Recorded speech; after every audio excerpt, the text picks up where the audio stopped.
Skadosh. Thanks for tuning in. Joey Moss with Bad Boy Gaming. To those of you who are new, welcome aboard, my friends. Welcome. So this is Magic the Gathering Collection, 25 Mythics. I have opened 2 of these in the past, not from this seller, but another 25 Mythic opening. Now, it says 25 Mythic Rare Lot. These are not the gold symbol. These are the Mythic symbol. So the more difficult of all the cards to come by in the rarity slot. 25 of these. Star City Games, I purchased, I want to say 2 from them. Maybe one's from another seller, but I have good luck with these. And the reason, not even good luck, I think it's just like how things go, how the universe, continues. You open one of these and you get 25 Mythics. Now, the majority are typically like these bulky, just whatever. It doesn't see much play kind of Mythic cards. Or at least the seller thinks they don't see much play or will not see much play. So they dump them on you. If I go back to some of my older openings, the 2 that I purchased of these, I bet you I'm at like $50 to like $75 in value. These cards have potential to go up. All it takes is a new card released in a standard set to come out, or even like some crazy new, how Modern Horizons is, a new reprint, but like a new print of some modern cards or what have you, or some commander card, something that drops and sets off one of these individual cards. And then the price jumps. I've seen it so many times. Some of these older ones I have, I think 25 Mythics, I'd say the value on them, I purchased them for $20 with the Star City Games a long time ago. One of them, probably $50 to $70, easy. Easy. So all it takes is a card to synergize with them. What did we get? We're going to find out and crack these open on the channel together, friends. This is from High-Tech Gaming Magic. 2,713 positive feedback, 99.8% actual positive feedback. So 2,713 feedback, 99.8% positive. That's really high in eBay, okay? Some other things I looked at here, as you can see, there's other stuff, 100 rares, 100 this, whatever that. I went with the 25 Mythics. I think these are their safest bet. Again, can't repeat it enough if you're looking to purchase something along the repack lines. And by the way, that repack, people, the last one I did, that was really good. I had great luck with it. Pulled a Vampiric Tutor, a bunch of other stuff, Tarmogoyf, yada, yada, yada. I would say I did above average. Other people who purchased that after that video have left feedback or comments in the comment section on that video that they're seeing good results as well. So the guy was actually a legit seller. I think the most was up to like $124 someone got in pack value. Someone else said they got like $50 worth in pack value. Or what was it, 48, 53, something like that. Everyone's experiencing good results from that repack. I'm so relieved because I was nervous. Like, did this person stuff it because I purchased it, even though my name is different on the shipping and all that? It's a possibility. You can't just brush it, underneath the rug, sweep it under the rug. Sure. So there's always that chance. And then they can make more money by selling them to people, etc., etc. Whew! Results are good. So that's a big relief on my end. And it also proves my case that some of you guys can just be little conspiracy nuts, and that's the way the cookie crumbles. So we're going to crack this open. I left this on the screen for long enough. I hope you already read it. He said he sold over 200 of these. Hooray. Let's get into cracking, Captain. I hope you guys enjoy. And again, these do go up in value the second a card makes them spike. It happens more times than not. Skadoosh. Let's get to cracking, Captain. Oof. All right. Little bit of nervous always, because you never know. I mean, what if I get a bunch of 25% crappy rares, Mythics? This is from High-Tech Gaming Magic, 1949. Again, I purchased 2 of these, so we're going to see 2 of these open, not just one. I feel that gives me a better idea of what the seller has to offer.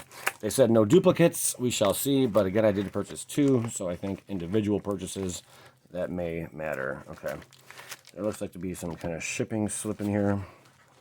I'll pull that out. Just 1 second. Ooh, okay. Yeah, just shipping stuff. Let's get to cracking, Captain. Ooh, I'm excited.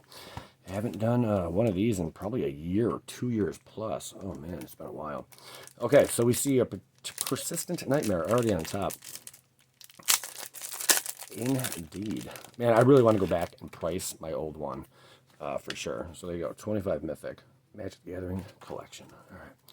This is probably upside down. Okay, I guess we go this way. This is the back side of this card, I thought. No, I'm crazy. Okay, well, there's a flip to this. Extra card.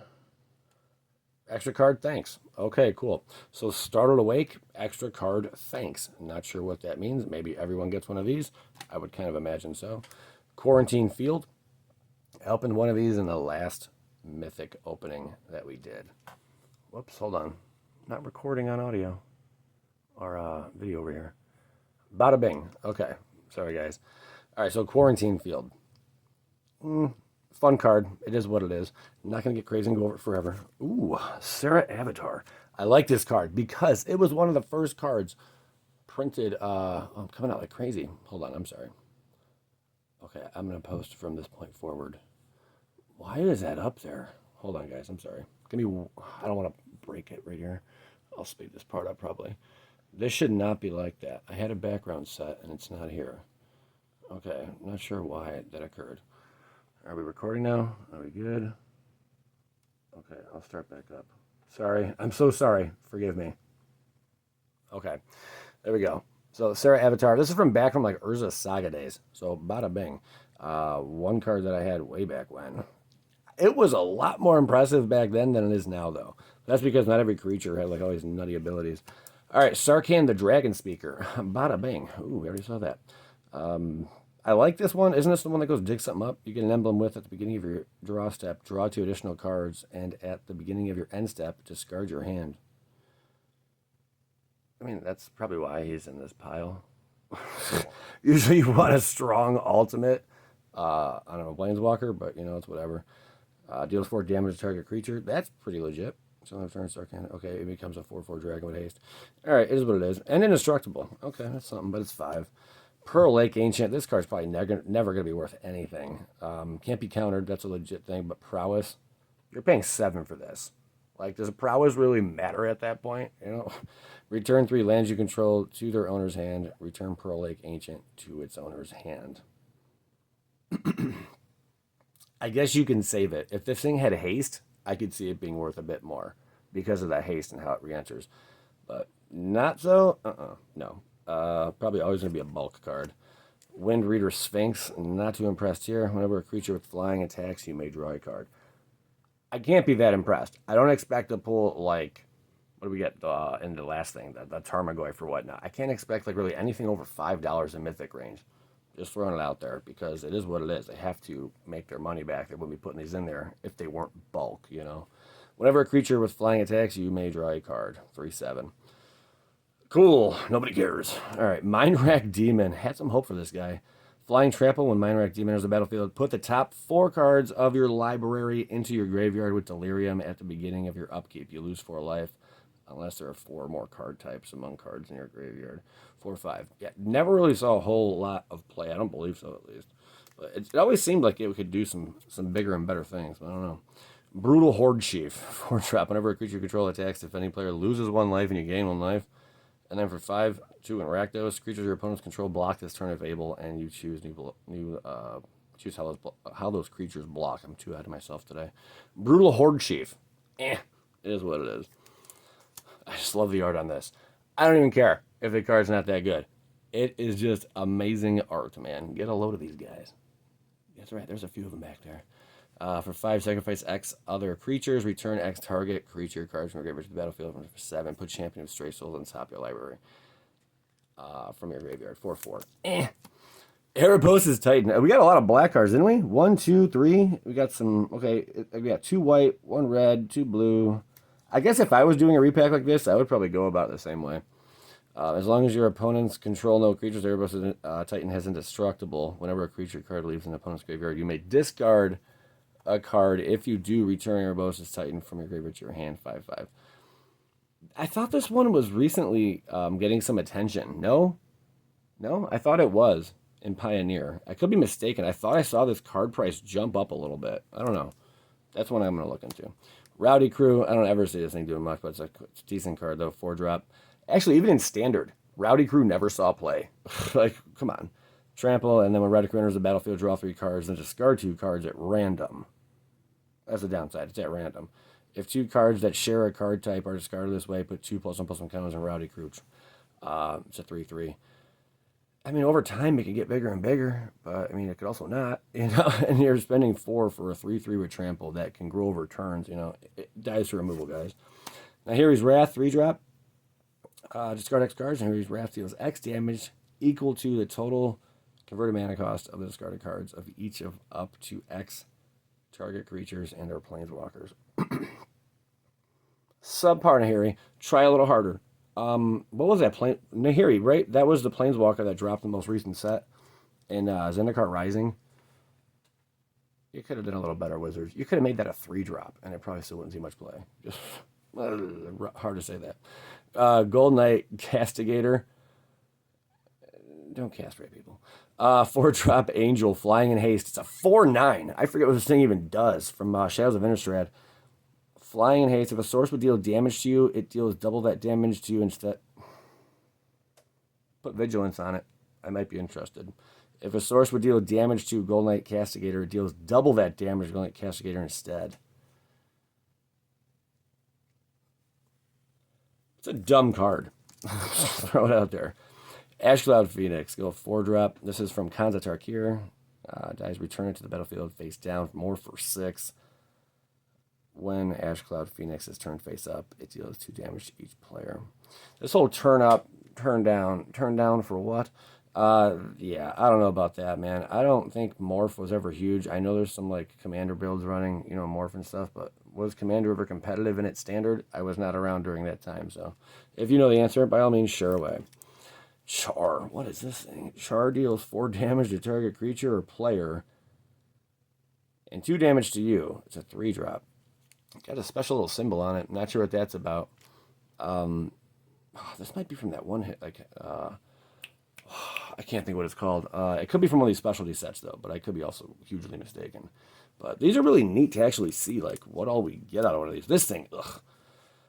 No. But it is interesting, yeah, to see, like, all the different set symbols. I didn't expect to see a foil there. That kind of caught me off guard, but it's also the only way it was printed for that set, so... the old Basker here. Trample. Basker enters the battlefield or attacks. You get energy. Energy was busted in its standard.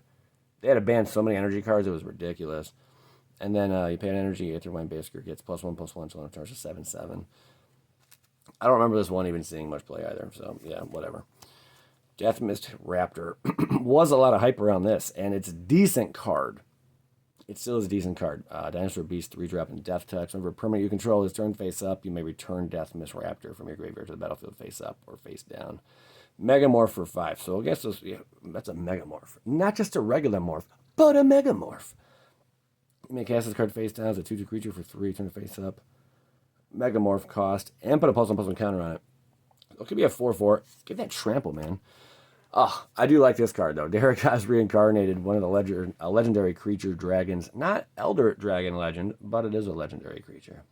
I do use these in some builds as well. Flying, Trample, Haste, and if it would die, exile with 3 egg counters on it, and then when 3 egg counters leave it every turn, then you can return it to the battlefield, which isn't the worst thing in the world. It's not bad, but it just, again, doesn't see a whole lot of play. Council of the Absolute.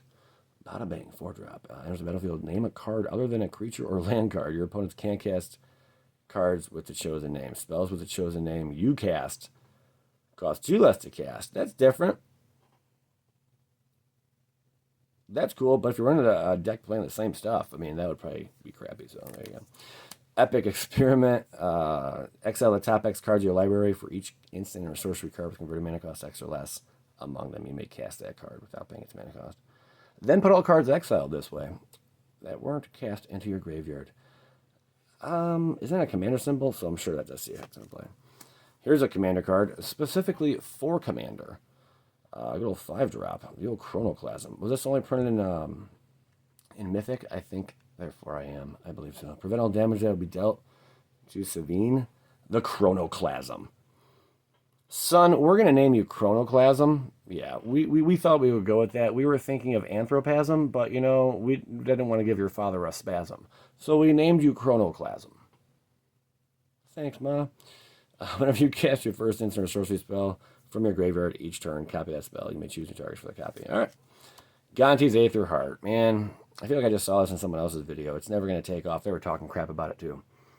Whoever made that video, one of the YouTubers out there not too long ago, they were talking smack about this too. Yep, no, it's just not there. Pay a crap ton of energy. XL, Aether Heart, taking extra turn for this one. This card never took off. It's 6, guys. It's 6 to drop. Same with Helivault, man. Just, again, nothing that impressive. This, I've always got my fingers crossed for this card. Very powerful, legendary artifact, you know, in its own right. But the cost on this, man. 3 to bring out. 1, exile target creature you control. Oh, cool. Can't wait to do that. For 7, exile target creature you don't control. If that would have been like 4, yeah, busted. But 7 is so steep, so it just seems like playing Commander and whatnot. Etched Monstrosity. What the heck is this thing? From Phyrexia, right? New Phyrexia, whatever. Etched Monstrosity is a battlefield with 5 -1/-1 counters on it. All right. And then for 5, remove 5 -1/-1 counters from Etched Monstrosity. Target player draws 3 cards. So 10/10. I mean, there's worse things to play. We can go with that. Hymn of the Wild. Yeah, ultimate bulk right here from Conspiracy. It was like this set of its own kind of thing with its own kind of rules and what have you. Is it focus there? Okay, good. Sorry, I thought we were off focus for a second. The first creature spell you cast each turn costs 1 less to cast. You can't cast instant or sorcery spells. I think this is one of those that's just limited to, your build. Yeah.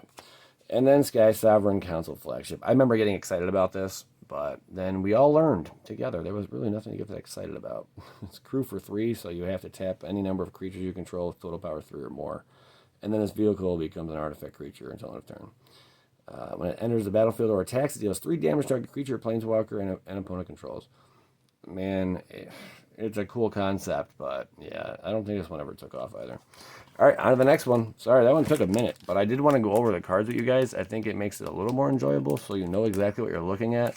And for those of you who are just pros or have seen every Magic card on the planet, just keep in mind, there's a lot of newer people out there that have not. So this stuff might interest them. They might want to sit around and just, take a look at the video and see what all cards do, There you go. All right, here we go. Popping things off. I don't know which way to go. I guess we'll go this way. Sure.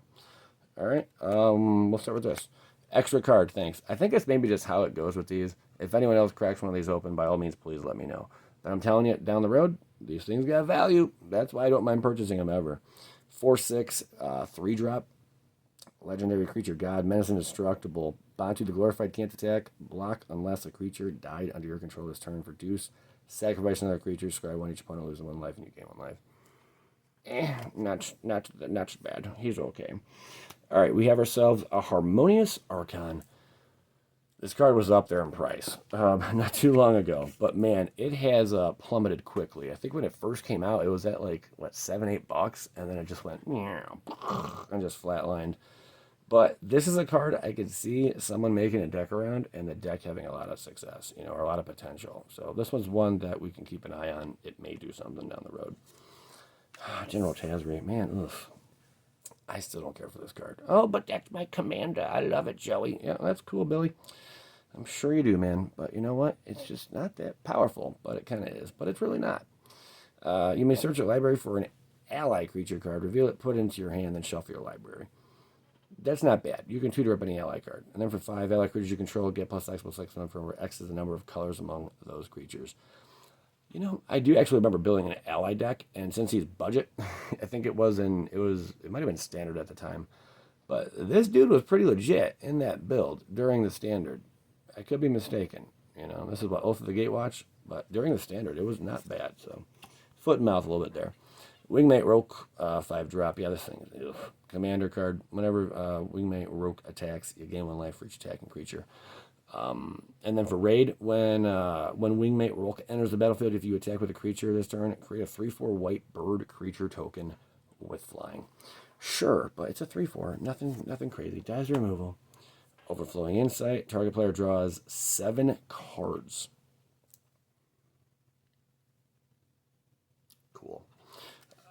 Cool. Okay, a lot of these are starting to look familiar. Shore Crasher Elemental. There are certain mythics that I firmly believe will just never see much value. It doesn't matter if they're never reprinted. I just don't think they're going to see much value. Or play. If they don't see play, they're not going to see much value. But then again, You know, that's not always the case. So, exile Shore Crasher Elemental, then return it to the battlefield face down under its own control for 1. Shore Crasher Elemental gets +1, -1, blah, blah, blah. And Megamorph for 5. Yeah, poopy. Moving forward, baby. Disciple of the Ring. This one might have potential. It's a 5-drop mythic human wizard. I don't think... Well, there was a little boom in wizards recently, so... Exile instant or sorcery card from your graveyard. Choose 1 counter target non-creature spell unless the controller pays 2. Disciple of the Ring gets +1/+1 until end of turn. Tap target creature, untap target creature. 3/4. Nothing too insane. Boneyard Parlay. Oh, man. The thing about Mythics is there's a lot of text. Yeah, there's just a lot of text. Exile up to 5 target creature cards from your graveyards. An opponent separates those cards into 2 piles. Put all the cards from the piles of your choice out of the battlefield under your control. And the rest of his owner's graveyard. 7-drop. All right. Ghastly Conscription. This thing does look sweet, though, in foil. I'll tell you that much. Exile creature cards from target player's graveyard in a face-down pile. Shuffle that pile, then manifest those cards. The whole manifest thing, it was never the best thing. You know, one of my top 10 favorite artworks right there. If anyone wants to go ahead and get Joey Moss, the original art for that card, you go right on ahead. This is nasty. One of my favorite artists, too. Ryan Alexander Lee. Legit, man. Put X/2/2 black zombie creature tokens on the battlefield and then the delve. Really cool card. Absolutely. I love it. Descent into Madness. I've been there so many times. Do you have any idea how many times my mind has entered madness? Mind blown. 5-drop. At the beginning of your upkeep, I'm just messing with you guys. Put a despair count, or am I? Okay. Put a despair count on Descent into Madness. Then each player exiles X permanents he or she controls and her card from his or her hand, where X is the number of despair counters on Descent into Madness. I mean, whatever. It is what it is. Ooh, Zathra Demon. Big boy. 7/7 flying trample. What's the downside? For 6, at the beginning of your upkeep, sacrifice a creature other than Zathra Demon. Then each opponent loses life equal to the sacrificed creature's power. If you can't sacrifice a creature, tap Demon and you lose 7 life. Yeah, one of those demons that is a big, you're dead. You're dead because that happened kind of triggers on it. Oh, there we go. Glorious End. 3-drop. This one did see some play for a very short window in a modern build. I think it was a budget build too, where you have that end of the turn. At the beginning of your next end step, you lose the game. There was a deck that was running this because they just needed that one little more, or just to shut someone out. Just end it. But it did not hold. Yeah, it didn't hold. Wolf of Devil's Breach 5/5. Whenever Wolf of Devil's Breach attacks, is that coming in clear? Okay, good. You may pay 2 and discard a card. If you do, Wolf of Devil's Breach deals damage to target creature or planeswalker equal to the discarded card's converted mana cost.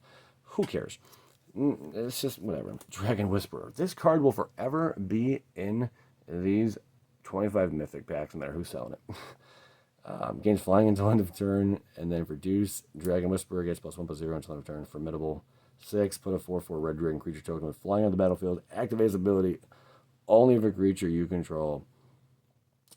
Only if creatures you control have total power 8 or greater. There's things called board wipes. I hate to break it to you. Phoenix. There you go. Born of the Gods. Tribute 2. What's that? I forget. As this creature enters the battlefield, an opponent of your choice may place 2 +1/+1 counters on it. Excuse me, so do you mind putting some counters on this thing? Thanks. It's a 3/3 for 4. Regardless, when Flame Wreathed Phoenix enters the battlefield, if tribute wasn't paid, it gains haste, and when this creature dies, returns to its owner's hand. Okay, that could be a little bit of a problem, but it's a 4-drop. I don't think it wants so much. Oh, I love this card. Don't care if it's crappy or not. I'm surprised it's kind of in here. I thought it's like $1 or something. 8-drop in Flash, 5/5. When Bogard and Hellkite enters the battlefield, it deals 5 damage divided as you choose among any number of target creatures and or players. But man, it's 8 to cast. Watch out. Essence of the Wild. Hooroo. Creatures you control enter the battlefield as a copy of Essence of the Wild. 6/6. I hope they have Trample, because otherwise you're putting a bunch of dummies out there, And this card is really cool. Giant Edifice, sure. 7-drop, 7/7. I like this one. Whenever Giant activates, deals combat damage to a player, create a token that's a copy of Giant. It's got Trample as well. It's just a fun little wacky card. You know, I dig it. Blood Baron of, I want to say Gestapo, Viscopa. Lifelink protection from white and from black as long as you have 30 or more life, and an opponent has loss, and an opponent has 10 or less life. Blood Baron of Viscapa gets +6/+6, and that's flying. It's whatever. Reap Intellect. There's just too much text on that one, guys. I'm getting a little nervous. There you go, I'll bring it up for you. Reveals his or her hand. You choose up to X non-land cards from it and exile them for each card exile this way. Search that player's graveyard, hand, and library for any number of cards with the same name as that card and exile them. Then the player. Shut up. Zergo Helm Smasher. This one was printed a lot, though, from Konstantark here. 5-drop Helmmaster attacks each combat of Fable. Helmmaster has indestructible as long as it's your turn. Whenever a creature dealt damage by Zergo Helm Smasher this turn dies, put a +1/+1 counter on Zergo Helm Smasher. 7/2. Show me the trample, Daddy. Show me the trample. Here's the Pretender. Pretending to have value. There you go. There's a lot of text on this. Do I have to read it? It seems like a commander's dream right here to read all that text. You see that?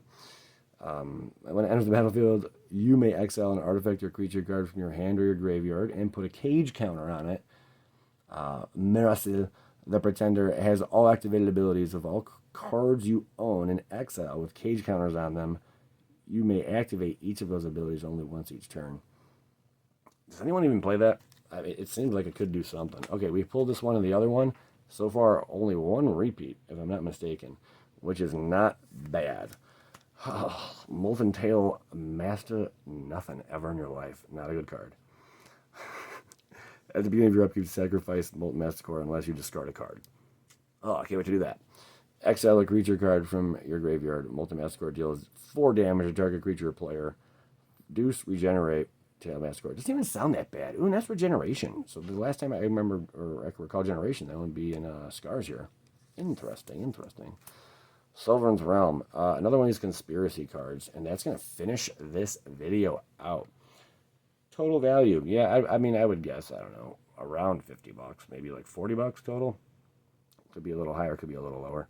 But regardless, over time, some of these cards will go up. There's some on here that definitely will never. So always proceed with caution when purchasing one of these. You never know what you're going to get. But hey, if you go out and purchase like 5 booster packs of standard, $16, maybe like 17. Cabbage. So like maybe you purchase like 7 booster packs standard. 8, like 6 or 7 packs. You might not even get a mythic. Here you get 25. I'm just throwing it out there. So yeah, I don't mind doing these, but again, proceed with caution with everything you do. You're not going to hit anything huge on these. It's not a repack like that. It's just 25, mostly bulk. Appreciate you guys tuning in. Hit the like button if you enjoyed the video. And introduce yourself.